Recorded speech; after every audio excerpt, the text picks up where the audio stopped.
আপনি কখনো কোনো বাজকে নিজের বাসা বানাতে দেখেছেন?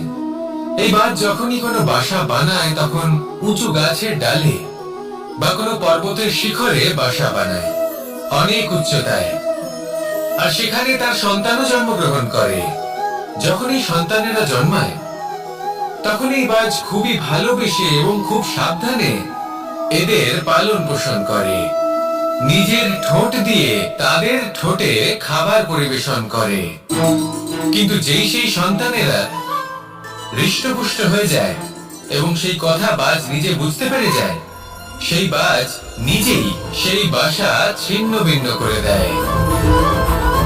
সেই সন্তান যাদের সবেমাত্র ডানা গজিয়েছে, কিভাবে উঠতে হয় তারা জানে না, সেই সন্তানগুলিকে উচ্চতা থেকে ঠেলে দেয়। সেই সন্তান প্রথমে ভয়ভীত হয়ে যায়। তারা সামনে মৃত্যুকে দেখতে পেয়ে ভয়ের কারণে তাদের ডানা ঝাপটাতে থাকে। আর সেই প্রক্রিয়াতেই সেই সন্তানগুলি উড়তে শুরু করে দেয়। এবার এই ঘটনায় আমরা কি শিক্ষা পেতে পারি? এটাই, যদি আপনি মাতা পিতা হন তাহলে নিজের সন্তানকে অবশ্যই স্নেহ করুন, কিন্তু তাদেরকে নিজের আঁচলের তলায় বেঁধে রাখবেন না। যদি আপনি চান আপনার সন্তান জীবনে উন্নতি করুক, তাহলে নিজের মুঠো থেকে তাদের স্বতন্ত্র করে দিন।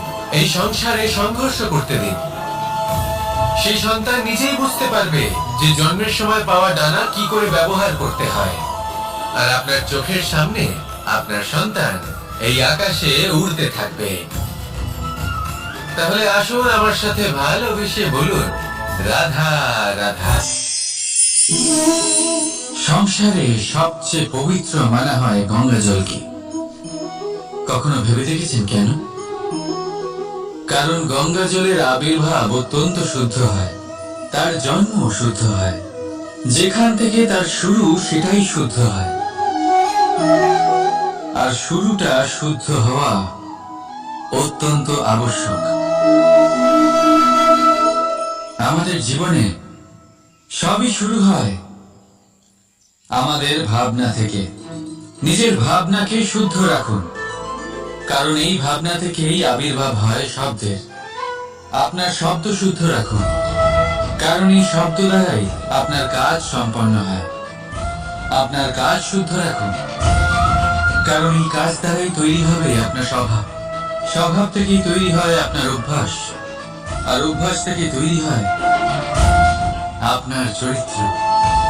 আর এই চরিত্র সংসারের সমক্ষে এক আদর্শ হয়ে ওঠে। তাই ভাবনা থেকে আদর্শের এই যাত্রা শুভ তখনই হয়ে ওঠে যখন আপনার ভাবনা শুদ্ধ হয়। এই সংসারে, এই জীবনে নিজের ভাবনা শুভ রাখলে, শুদ্ধ করলে আপনার মন সুপ্রসন্ন হয়ে বলবে, রাধা রাধা। মানুষ জন্মগ্রহণ করে, তার সাথে ভয়েরও জন্ম হয়। ছোটবেলা থেকেই আমাদের মনে কোনো না কোনো প্রকারের ভয় থেকেই যায়। কেউ এই বিষয়ে ভয় পায় যে তার কোনো বস্তু তার থেকে দূরে চলে যাবে। কেউ এই বিষয়ে ভয় পায় যে আমি নিজেকে হারিয়ে ফেলবো। কেউ এই ভেবে ভয় পায় যে আমার প্রিয়জনেরা তারা যেন আমার থেকে দূরে না চলে যায়। কেউ এই ভেবে ভয় পায় যে আমরা যেন পথ না হারিয়ে ফেলি, আদি ইত্যাদি। কিন্তু সত্যি কথা বলতে, ভেবে দেখুন এই ভয় বাস্তবে কি?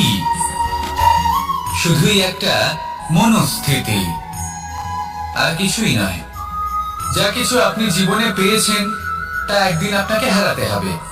এই জীবন হলো আপনারই, কিন্তু তাও একদিন সমাপ্ত হবে। তাই ভয় পেয়ে কি লাভ? এই ভয় শুধু আপনাকে জীবন যাপন করা থেকে বাধা দিচ্ছে, আর কিচ্ছু নয়। পথ হারিয়ে ফেললেই বুঝতে পারবেন যে নতুন পথ কিভাবে বানাতে হয়। কিছু মানুষকে জীবন থেকে হারালে তবেই আপনি বুঝবেন যে আপনার আপনজনকে। এই ভয়ের কারণে ভীত হয়ে থাকবেন না। এই তারা নক্ষত্র অন্ধকারের অভাবে গুরুত্ব হারায়। শিবকেও মহাদেব হওয়ার জন্য বিষ পান করতে হয়েছিল। প্রত্যেক পরিস্থিতি, প্রত্যেক সাফল্য আপনার পরীক্ষা নেবে, তাতে উত্তীর্ণ হওয়া হলো আপনার কর্ম। যখনই আপনি ভয় পাবেন বা সংকটের সম্মুখীন হবেন, তখন সাহসের সাথে তার সম্মুখীন হন। মনে রাখবেন, যে সম্মুখীন হতে জানে সাফল্য তার সাথে সবসময় থাকে। আসুন আর আমার সাথে ভালোবেসে বলুন, রাধা রাধা। আমাদের হাতটা দেখুন। এই হাতে 5টা আঙুল আছে, যা ভিন্ন ভিন্ন ধরনের। একরকম কেন নয়? কারণ হলো প্রত্যেকের নিজের নিজের গুরুত্ব আছে, নিজের নিজের মাহাত্ম্য আছে। এরা ভিন্ন, তাই একত্রিত হয়ে মুষ্টিবদ্ধ করা সম্ভব, যার দ্বারা আমরা আত্মরক্ষাও করতে পারি, আবার আক্রমণও করতে পারি। যদি 5টি আঙুল সমান হতো তাহলে মুষ্টিবদ্ধ হতে পারত না, নিজেদের মধ্যে বিভ্রান্তির সৃষ্টি করত। এবার এরকমই কিছু আমাদের সংসারেও হয়। আমাদের দেশ, যেখানে একটি ভূমির ওপর ভিন্ন ভিন্ন ধর্মের মানুষ বাস করেন, ভিন্ন ভিন্ন জাতি, ভিন্ন ধর্ম, ভিন্ন ভাষা। কিন্তু যদি আমরা এটা ভাবি যে কিভাবে এই দেশকে কল্যাণের পথে নিয়ে যাওয়া যায়, কিভাবে এর বিকাশ করা সম্ভব, তাহলে আমাদের একত্রিত হওয়া শিখতে হবে। যেইভাবে 5টা আঙুল একত্রিত হয়ে মুষ্টিবদ্ধ হয়, সেইভাবেই আপনার যে ভাষাই হোক, যে ধর্মই হোক, যে জাতি হোক না কেন, ঠিক আছে, আবশ্যক হলো আপনার নিজের কর্মভূমির সাথে, আপনার ধরিত্রীর সাথে যুক্ত থাকা, সাথে থাকা। তবেই দেশের উন্নয়ন সম্ভব, তবেই এই দেশ স্বতন্ত্র থাকবে, সফল হবে, আর এই মন প্রসন্ন হয়ে বলবে, রাধা রাধা। একবার একজন সাধক ওনার শিষ্যদের একটা কাজ দিলেন। একটা দুর্লভ জড়িবুটি নিয়ে আসতে বললেন। এতটাও কঠিন কাজ সেটা ছিল না, কারণ সকল শিষ্য জানতেন যে এই দুর্লভ জড়িবুটি কোথায় পাওয়া যায়। পর্বতের শিখরে। কঠিন কাজ কোনটা? সেখানে পৌঁছানোর সেই পথ, যা ছিল কাঁটায় জর্জরিত, পাথরে পরিপূর্ণ, যেখানে পিছলে পড়ার আশঙ্কা রয়েছে এবং গভীর ক্ষত পেতে পারে সবাই। এবার বেশ কয়েকজন শিষ্য গেলেন, তার মধ্যে কয়েকজনই সেই জড়িবুটি নিয়ে আসতে পারলেন। কারণটা কি ছিল? কিছু শিষ্যের মনোযোগ ছিল শুধুমাত্র লক্ষ্যের দিকে, অর্থাৎ পর্বতের সেই শিখরে। কিছু শিষ্যের মনোযোগ ছিল পথের এই সংকটগুলির ওপর। কিছুজন নিজের সমস্ত মনোযোগ, সমস্ত শক্তি কেন্দ্রীভূত করলেন শুধুমাত্র লক্ষ্যের দিকে। বাকিরা মনোনিবেশ করলেন এই সংকটের থেকে নিজেকে বাঁচাতে। কিন্তু যাদের মনোযোগ শুধু লক্ষ্যের দিকে ছিল, শুধু তারাই জড়িবুটি নিয়ে আসতে পারলেন। কারণ কি ছিল? একটা সহজ ব্যাপার যা আমাদের বুঝতে হবে। আমরা যদি লক্ষ্যে পৌঁছতে চাই, তাহলে বিপদের সম্মুখীন তো আমাদের হতেই হবে, আর কোনো বিকল্প নেই। যন্ত্রণাও হবে, পায়ে কাঁটাও হয়তো ফুটতে পারে, হয়তো পড়েও যেতে পারেন, হয়তো রক্তপাতও হতে পারে। কিন্তু তার সাথেই সাফল্য অর্জনের যে আনন্দ, সেটাও পাওয়া যায়। সেই জন্য নিজের মনোযোগ সবসময় লক্ষ্যের দিকে রাখুন, পথের সেই বিপদগুলির দিকে নয়। সত্যি কথা বলতে, এই বিপদ এটা কিছুক্ষণের, আজ আছে কাল নাও থাকতে পারে। কিন্তু যদি লক্ষ্যকে প্রাপ্ত করতে পারেন, তাহলে তার আনন্দ আপনার সাথে সারা জীবন রয়ে যাবে। তাহলে লক্ষ্য প্রাপ্ত করুন আর আমার সাথে ভালোবেসে বলুন, রাধা রাধা।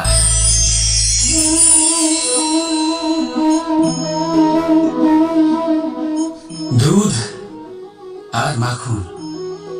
যদি আমি আপনাকে জিজ্ঞেস করি এই দুইয়ের মধ্যে সম্পর্ক কি, আপনি বলবেন এ তো সহজ ব্যাপার, দুধ থেকেই তো মাখন তৈরি করা হয়। যদি আমি আপনাকে জিজ্ঞেস করি এই দুইয়ের মধ্যে তফাৎ কি, তাহলে কেউ বলবেন একটা তরল হলে অন্যটা খুবই গাঢ়। কেউ বলবেন একজন পিতা আর অন্যজন সন্তান। না, এই দুইয়ের মধ্যে তফাৎ হলো শুদ্ধতা। মাখন দুধের থেকে অনেক বেশি শুদ্ধ। এই বিষয়টা কিছুটা এইভাবে বোঝা যেতে পারে। যদি কোনো পোকা এসে সেই পাত্রে পড়ে যেখানে দুধ আছে, আপনি কি করেন? আপনি সেই দুধ ফেলে দেন। কিন্তু যদি কোনো পোকা এসে সেই পাত্রে পড়ে যেখানে মাখন আছে, তখন আপনি কি করেন? আপনি সেই পোকা বের করে ফেলে দেন। সেই পোকা নোংরা, সেই পোকা দূষিত। আর যদি আমাদের মন তরল হয়, তাহলে এই পোকা আমাদের মন দূষিত করে দেবে, তা নোংরা করে দেবে। কিন্তু যদি আমাদের মন মাখনের মতো শুদ্ধ হয়, তাহলে কুচিন্তা আপনা থেকেই চলে যাবে। তাই মনে রাখবেন, এই সংসারে পোকা অবশ্যই থাকবে। আপনি দুধ হবেন নাকি মাখন, সিদ্ধান্ত আপনার। রাধা রাধা। এই সংসারে